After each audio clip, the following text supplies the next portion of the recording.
Spec GTU સંલગ્ન કોલેજોમાં વાર્ષિકોત્સવ ધરોહર 2.0ની બીજા દિવસે ભવ્ય ઉજવણી કરાઈ। આણંદ જિલ્લાના બાકરોલ ખાતે તિરુપતિ ફાઉન્ડેશન ટ્રસ્ટ સંચાલિત સરદાર પટેલ એજ્યુકેશન કેમ્પસ દ્વારા ધરોહર 2.0ની થીમ પર બીજા દિવસે જીટીયુ સંલગ્ન કોલેજો દ્વારા 17મા વાર્ષિકોત્સવની ભવ્ય ઉજવણી કરાઈ હતી। આ પ્રસંગે મુખ્ય અતિથિ તરીકે રજિસ્ટ્રાર ચારુસેટ ચાંગા, ડોક્ટર દિવાંગ જોશી અને અતિથિ વિશેષ તરીકે directors institute of technology, Nirma university doctor Himanshu Soni હાજર રહ્યા હતા। ઉપરાંત સંસ્થાના સેક્રેટરી શ્રી શીતલ પટેલ, ટ્રસ્ટી શ્રીમતી મોનલ પટેલ, અન્ય ટ્રસ્ટીગણ, કેમ્પસ સ્થિત વિવિધ કોલેજોના આચાર્યશ્રીઓ, ડાયરેક્ટરશ્રીઓ, IQSC કોર્ડિનેટર, શૈક્ષણિક તેમજ બિન શૈક્ષણિક સ્ટાફ અને બહોળી સંખ્યામાં વિદ્યાર્થીઓ ઉપસ્થિત રહ્યા હતા અને પૂરા ઉત્સાહ અને ઉમંગથી વાર્ષિકોત્સવ ધરોહર 2.0ને સફળ બનાવ્યો હતો। આ ઉપરાંત યુનિવર્સિટી રાજ્ય અને રાષ્ટ્રીય કક્ષાએ વિવિધ ક્ષેત્રમાં વિદ્યાર્થીઓ અને શૈક્ષણિક સ્ટાફ દ્વારા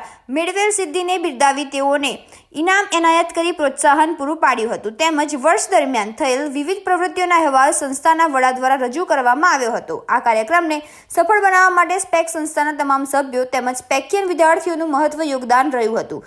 આ કાર્યક્રમની સફળતા માટે સંસ્થાના ચેરમેન શ્રી ગિરીશ પટેલ, સેક્રેટરી શ્રી શીતલ પટેલ તેમજ ટ્રસ્ટીશ્રીઓ જેમિન પટેલ, ધર્મેશ પટેલ, વિકાસ પટેલ, બ્રિજેશ પટેલ, ભાવેન પટેલ દ્વારા સૌને અભિનંદન પાઠવવામાં આવ્યા હતા।